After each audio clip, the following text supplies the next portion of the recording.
New this morning, a public health advisory is issued in Moses Lake due to a sewage spill. We have the latest. Temperatures are expected to be a little cooler today, and some areas see a chance of rain and thunderstorms. I'll let you know how long it'll last. A city worker is recovering after stepping on a booby trap at an illegal camp. Spokane city leaders say they are now reviewing procedures. Practice makes perfect. A group of elementary schoolers practice taking the bus to school for the first time to prepare for this morning. Why they can't walk to school anymore, coming up. It's the first day of classes for Spokane School District students. Make sure to vote in our live poll. We're asking, what is the best part of going back to school?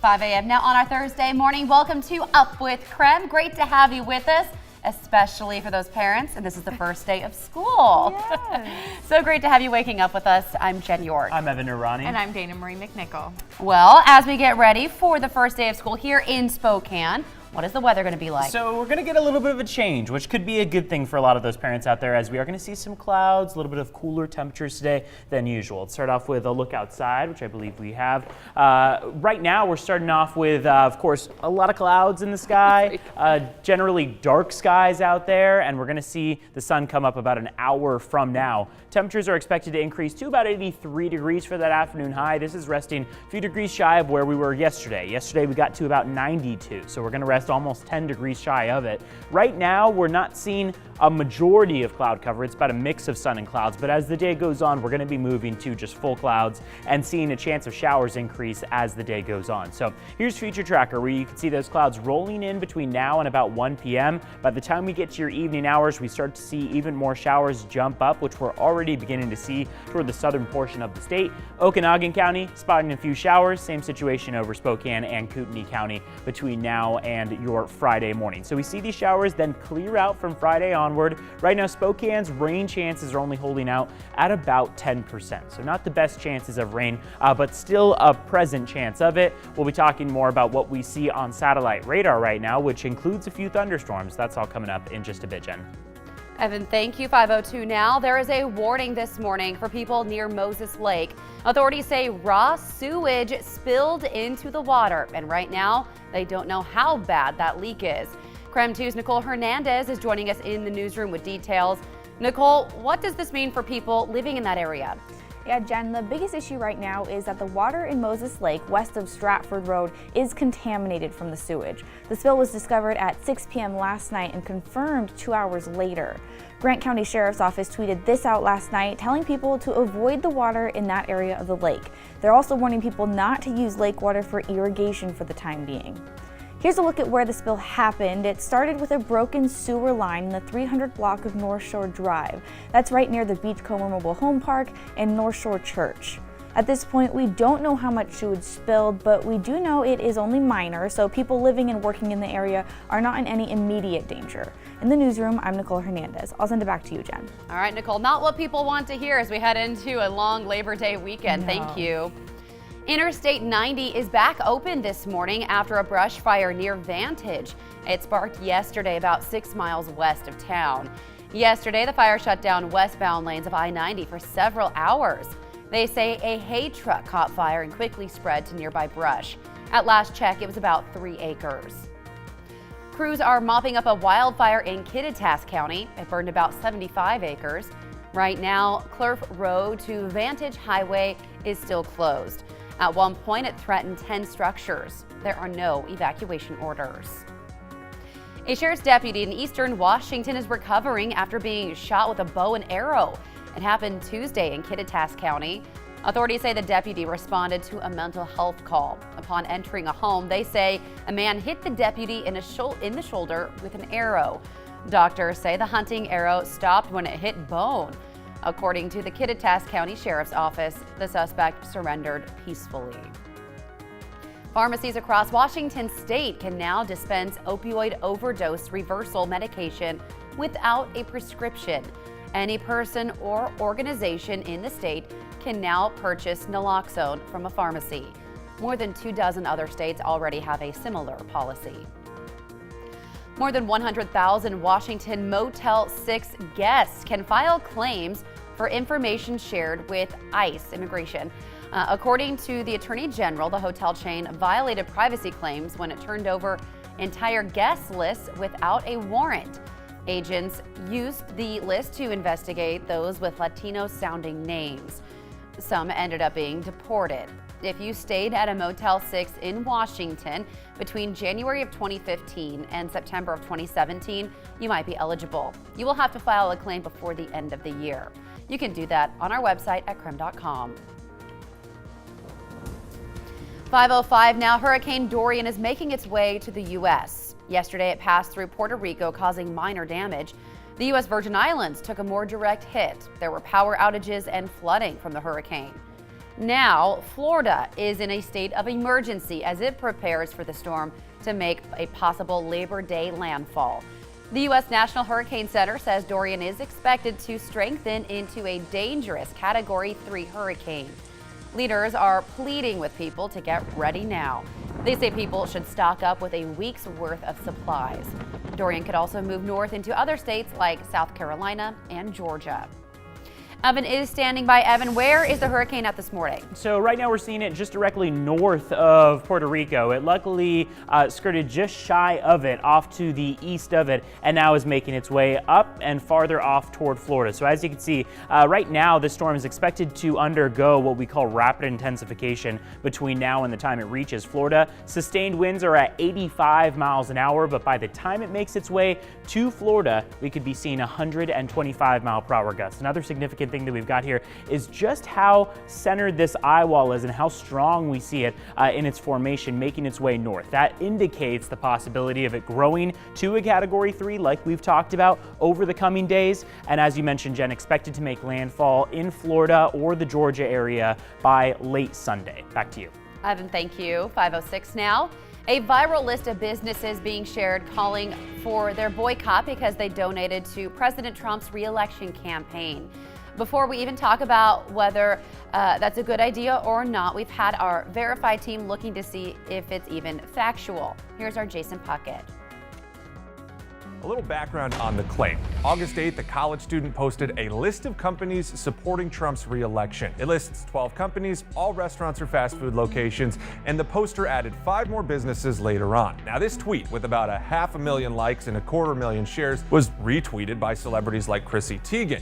Now, we blurred that because of profanity, and it took off on Instagram, leading to follow-up messages calling for boycotts because of the donations. Now, credit where credit is due. The first poster did share sources for his claims, but there's some problems. Let's use Chick-fil-A as an example. This is the page that the poster actually cited as his source. It does show about a $3,500 campaign donation to Donald Trump, but 2 major problems. 1, this list is for 2016 donations, not the president's re-election campaign. And more importantly, notice this green bar? That dark green color means the source of funds was individuals, not political action committees or the companies themselves. Put another way, it's employees making these donations. FEC rules require any person making a donation above $200 to put their company's name, and that's where these company lists come from. Almost all the companies on this list are here because their employees donated, not because the companies themselves did. Bottom line, we're verifying this list is false. It uses data from 2016 to make claims about 2020, and it does it by blaming companies for the donations that their employees themselves made. One last note, Open Secrets keeps a running tally on donations from the food and beverage industry to all political candidates. For the 2020 campaign, Kamala Harris has received the most, followed next by President Trump. So before you go boycotting these businesses, keep in mind the list is wrong,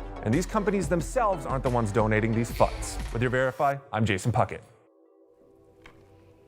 Well, that is your morning rush. Stories making headlines in the inland Northwest and around the world. You can let us know what's happening in your neighborhood by using the hashtag #UpWithKREM. 5:09 now, and happy first day of school for students in the Spokane School District. Summertime might be over, the summer vacation, but the start of a new school year is an exciting time. KREM 2's Dana Marie McNichol is here in studio to tell us all about everything you need to know going back to school. Good morning. Good morning, Jen. It's that time of year. I can't believe it. It's officially back to school season to break out those new backpacks, fun folders, and pencils because the Spokane Public School District has resumed all classes today. But before we get into that, I need what we need to know for the new school year, I want you guys to get out your phone. Now, the question is for both kids and parents. What is the best part of going back to school? New classes, seeing friends, school field trips, fresh school supplies, or parents? Are you excited to get that break from your kids? Let us know what you think by voting at krem.com/vote or in our new KREM 2 mobile app. We'll have the results for you all morning long. So as kids zip up their backpacks today, there are some apps on their phones you need to look out for. There are meeting apps such as Grindr, Scout, Bumble, and Tinder. Then there are apps geared mainly towards just messaging, such as WhatsApp, Holla, and Whisper. And you've probably heard of Snapchat, but one thing to look out for in this app is the map feature. If your child's location in the app is set to visible, others can see their location too. Most of these apps require users to be at least 18 years old, but it's easy to fake an age, so you can find more detailed list of these and other apps on our website at krem.com. And as far as driving to school today, the Spokane Police Department Traffic Unit wants to remind all drivers to be aware of speed limits in school zones. All school zones are 20 miles per hour, and the fines for violations double in those zones. Now take a listen here because there's 5 photo-enforced school zone cameras that will be writing infractions today.